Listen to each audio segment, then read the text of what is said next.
Ang Dupax del Norte, Nueva Vizcaya ay nasa paanan po ng Sierra Madre Range. Isla, nasaan ang hustisya? Nasaan ang hustisya para sa amin? Dupax del Norte! Bakit kailangan gumamit ng puwersa laban sa komunidad doon? Kaninong kapakanan naman ang mas pinahalagahan? Ang mamayan ba ng Dupax o ang interes ng isang dayuhang kumpanya? Paano naman yan maglalakas loob? Yaang mga dayuhang kuno na mag-exploration kung hindi alam ng local government. Papangalanan ko dahil alam ko kung sino ka. Pero darating ang panahon, mahuhubaran ka rin ng maskara. Mr. President, distinguished colleagues, I rise today on a matter of personal and collective privilege dahil may malinaw na indikasyon na ang karapatan ng mamayan at ng lokal na pamahalaan ng Dupax del Norte, Nueva Vizcaya ay binaliwala sa pagbibigay ng mining exploration permit ng Mines and Geosciences Bureau sa isang banyagang kumpanya. Ayon po sa mga residente at mismo mga halal na opisyal ng lokal na pamahalaan, wala umanong naganap na tunay, malinaw at makabuluhang konsultasyon bago ibinigay ang nasabing permit. Ginoong Pangulo, kung ito ay totoo, hindi lamang ito simpleng pagkukulang. Isa itong malinaw na pagyurak sa local government code at sa prinsipyo ng local autonomy. Hindi maring baliwalain ang mga LGU sa mga desisyong ginagawa sa national level. Hindi rin maaring dead mahina lang ang mga komunidad na siyang direktang tatamaan ng epekto ng pagmimina sa kanilang lupa, tubig, kabuhayan at kalusugan. Mas malala pa rito, Mr. President, ulat na ang mga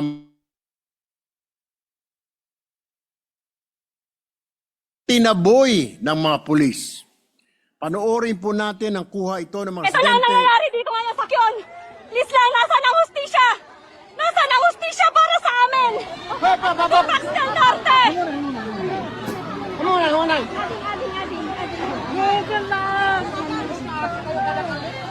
Sir, tawa naman po kayo. Please lang, ang paigid kayo, kano ka baka guyutin na kayo. Ay, sir!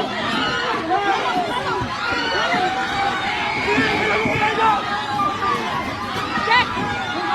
Jack! Kuya! Ipunta ko si Kuya!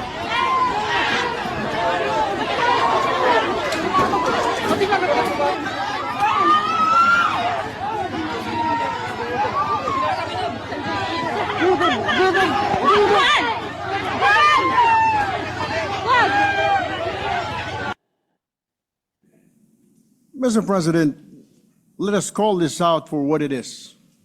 The right of citizens to peacefully assemble and express opposition, especially on issues that affect their land, environment, and livelihood, is protected by our Constitution.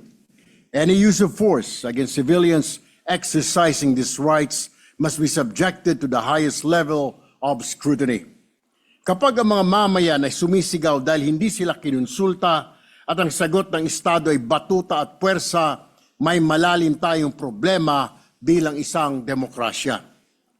The disregard in the public consultation requirement with the local sanggunian has long-term implications on water system, agricultural land, indigenous communities, and ecological balance.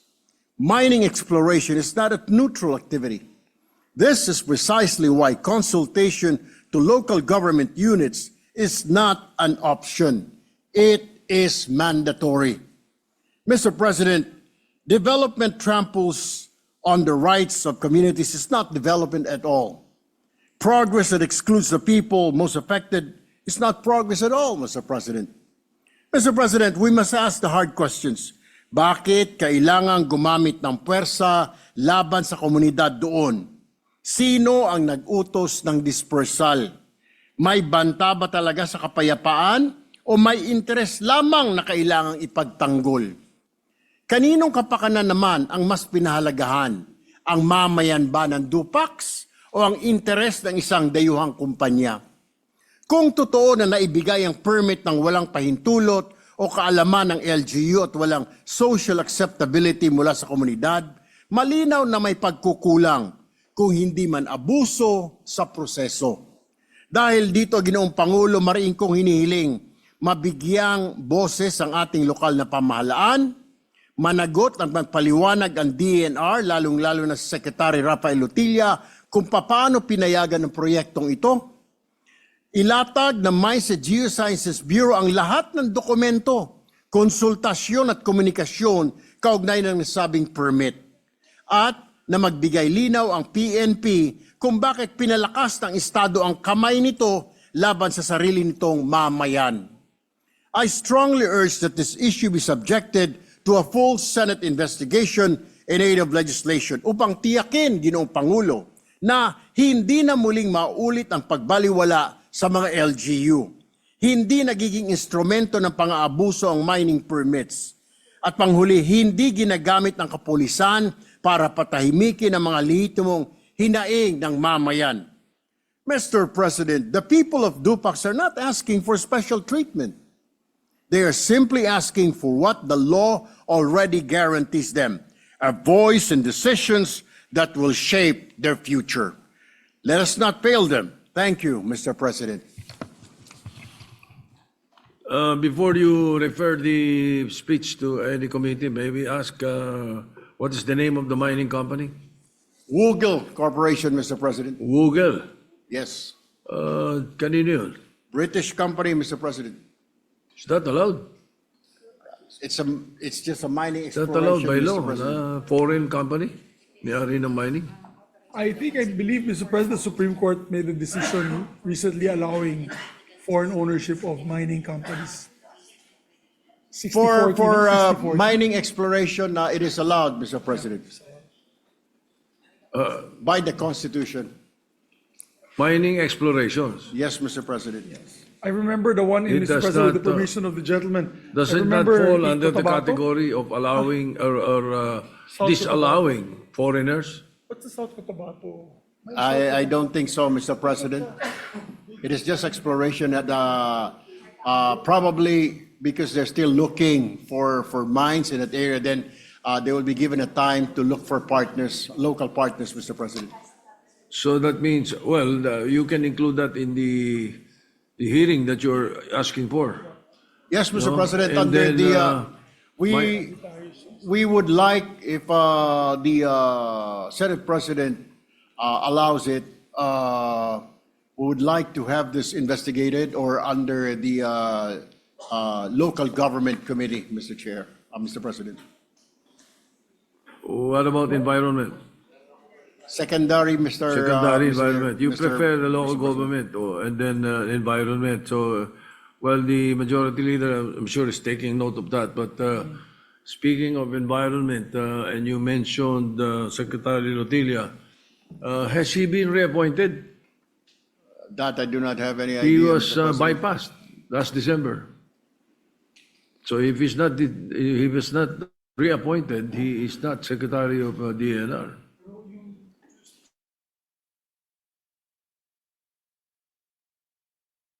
It should be a joint committee, Mr. President, because the issue primarily concerns the enforcement of Section 26 and 27 of the Local Government Code, mandating public consultation and prior approval by the Sanggunian on any project or programs that affects the ecological balance. Therefore, Mr. President, the issue directly falls to the Committee of the Local Government. Then secondary, the environment, Mr. Chair, Mr. President. All right, thank you. Majority Mr. Leader. President, we can make considerations as long as we always, that's why the motion is with the permission of the body. Yeah. With the permission of the body, technically, you can amend, that's an amendment of the rules to allow the local government committee, particularly in this case, to take the lead in the investigation of this matter. But before I do that, we have two other colleagues, Mr. President, who would like to just give their quick manifestation of support. Ladies first, our Deputy Majority Floor Leader, Senator Risa Ontiveros. Senator Risa Ontiveros, the Deputy Majority Leader, is recognized. Salamat po, Mr. President. Just two points of information in support of the privileged speech sa good gentleman mula sa Palawan, and then just a quick manifestation. Sa constitutional framework po natin, meron pong 60-40 rule na nagsasaad na ang mining agreements tulad ng mga Mineral Production Sharing Agreements o MPSA ay limitado sa mga mamamayang Pilipino o mga korporasyon na may at least 60% Filipino ownership. So isang issue po yan kaugnay ng Woggle Corporation na tinalakay ng good gentleman at itinanong ng good Senate President. Pangalawa po, Mr. President, may draft resolution din po itong representasyon na ifa-file na po namin kaugnay din sa paksa ng privileged speech ng good gentleman. The sangguniang barangays of the affected barangays, Bitnong, Inaban, Munguya, and Oyao, the sangguniang bayan of the municipality of Dupax del Norte, and the sangguniang panlalawigan of Nueva Vizcaya have issued resolutions opposing the exploration activities and calling for the revocation of the exploration permit for violation of procedural and environmental requirements. Kung kaya't in closing, Mr. President, nais ko pong buong loob na suportahan ang privileged Thank speech ng good gentleman mula sa Palawan at ang pagnanais nilang magkaroon ng investigasyon dito. Ganon din ang diwa ng aking ihahain na resolusyon sa lahat ng mga dahilan na sinabi na ng good gentleman. At idagdag ko na lamang po, alang-alang din sa legasiya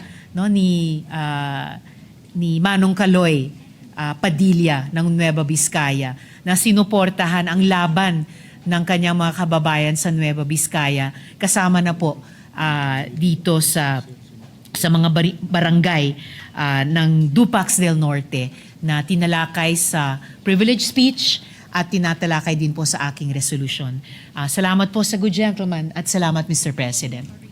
Maraming salamat po, Senadora Risa. On your first point, Madam, I do agree. We do agree. All the more that we have to investigate this matter.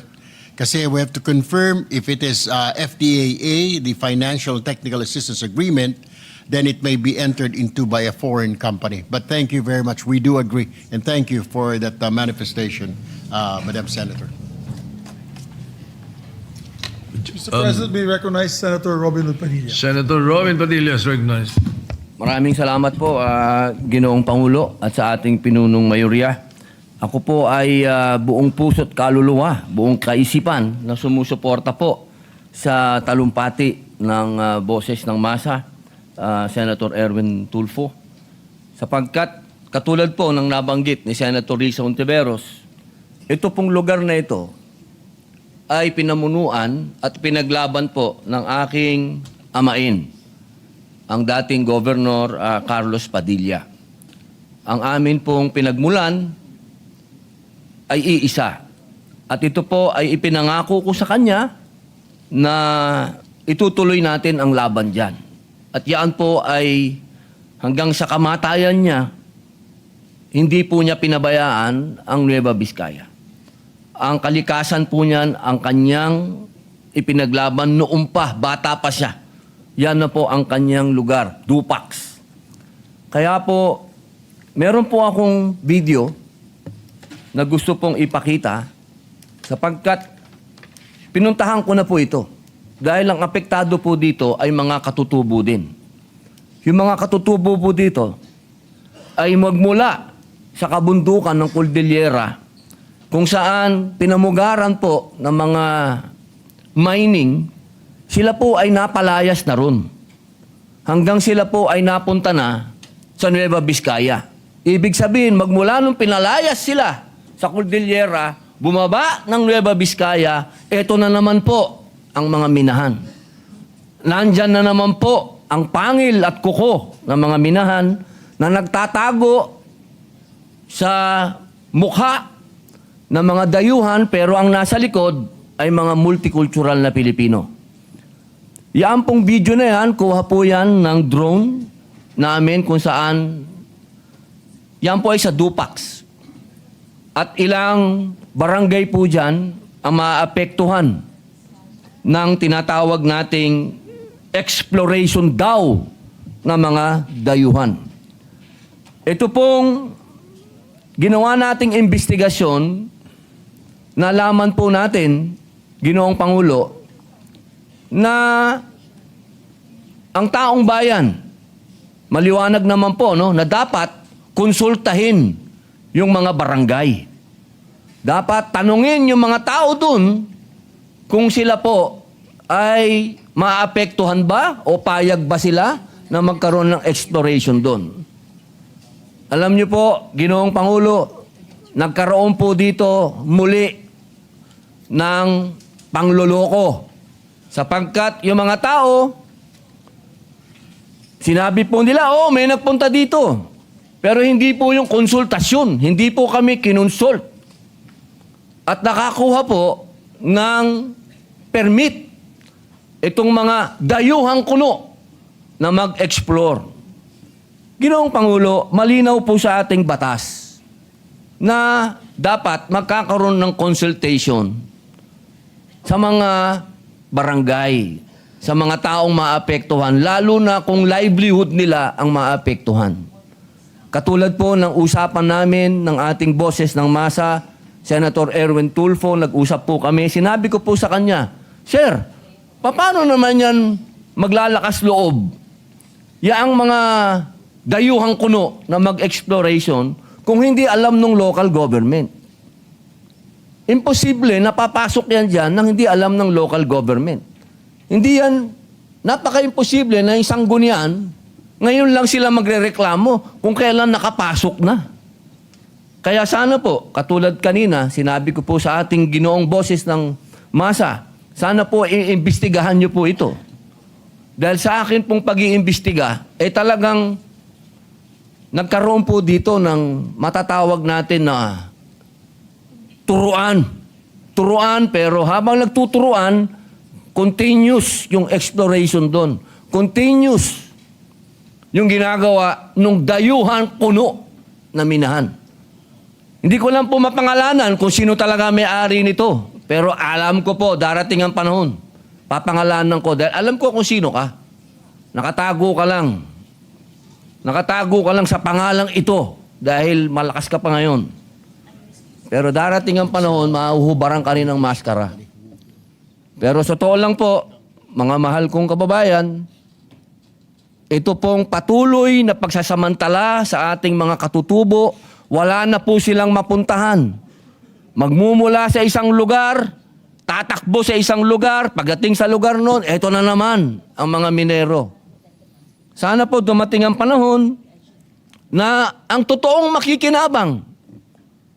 Kasi hindi naman, alam nyo, wala naman taong kukontra kung ang makikinabang dyan, yung mga taong nandyan. Ang nangyayari, yung mga taong nandyan, palalayasin ang makikinabang, yung mga multicultural na mayaman na, gusto pang maging mayaman.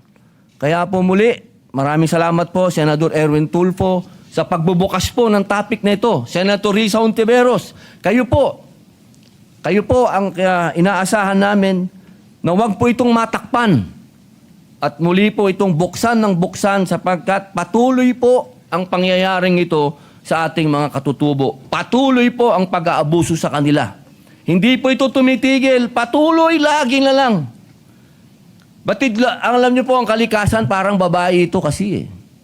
Ang babae hindi dapat pinagsasamantalahan, hindi pinangungunahan. Kaya nga yan, inang kalikasan eh.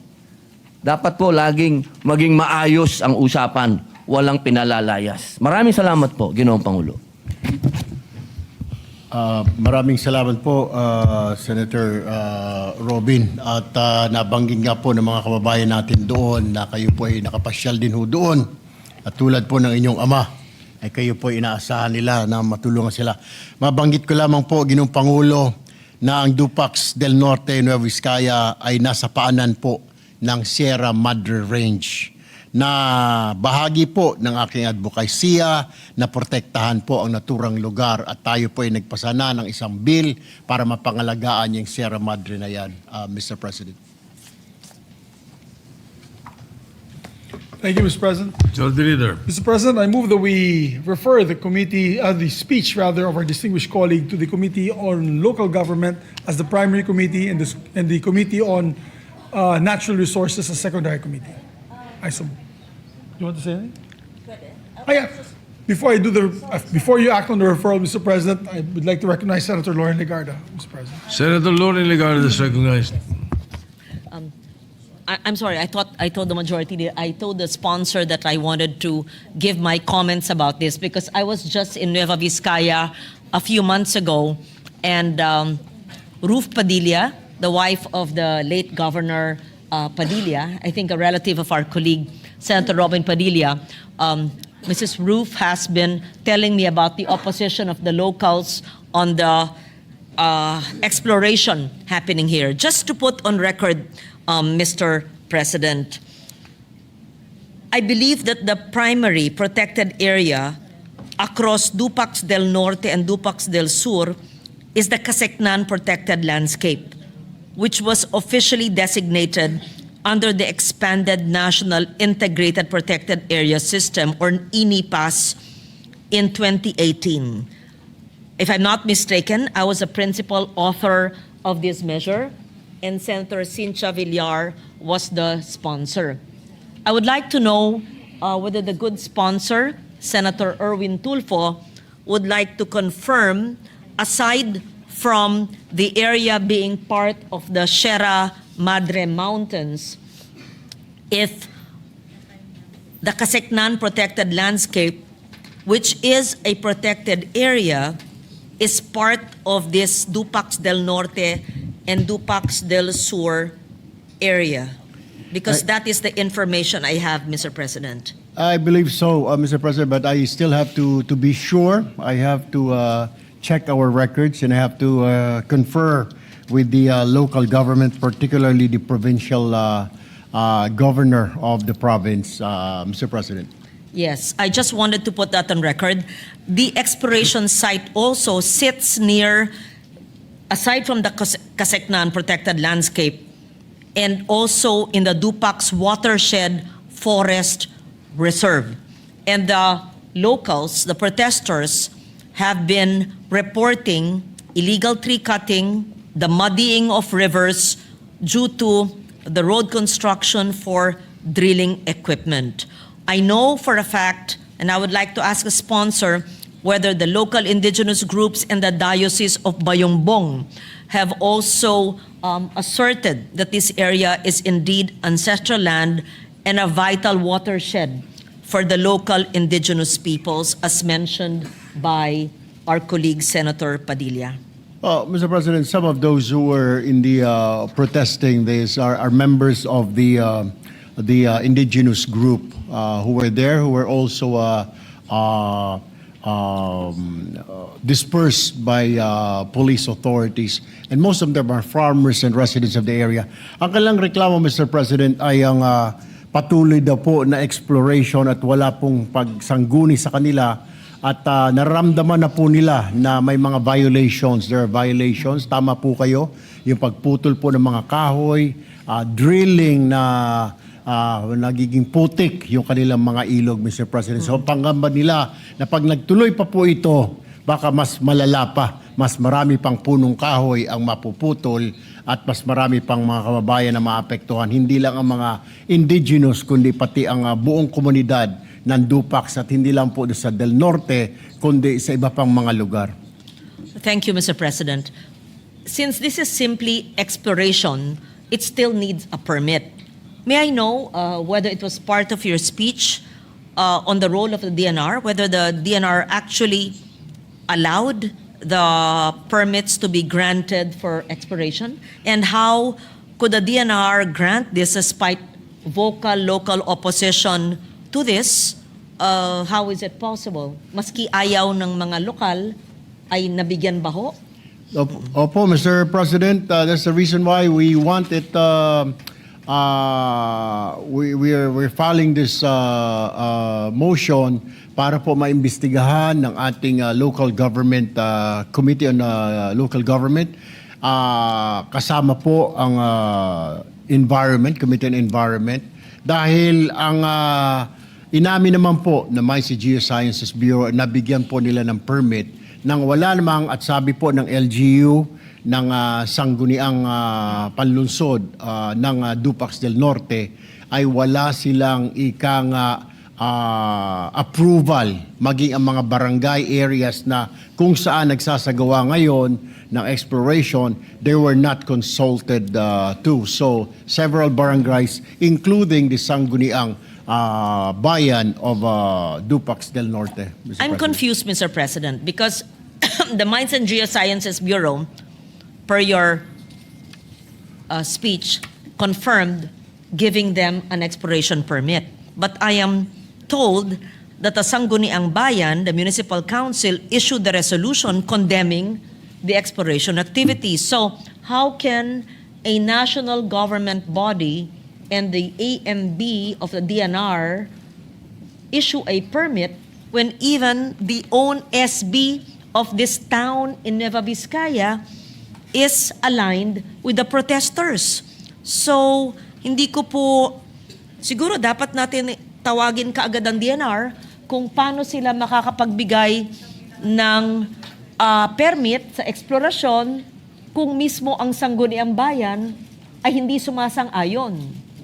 Sana po ang boses ng mga tao kung sa Sangguniang pa lang ay hindi na po sang-ayon. Sino kayang nakausap nila? That was part of my privileged speech, Mr. President. The people were not consulted, particularly the local government unit of the Dupax del Norte municipality. Last August 26, 2025, the Sangguniang Bayan of Dupax del Norte, Mr. President, issued Resolution Number 109, Series 2025, calling for the immediate investigation and possible cancellation of the exploration permit.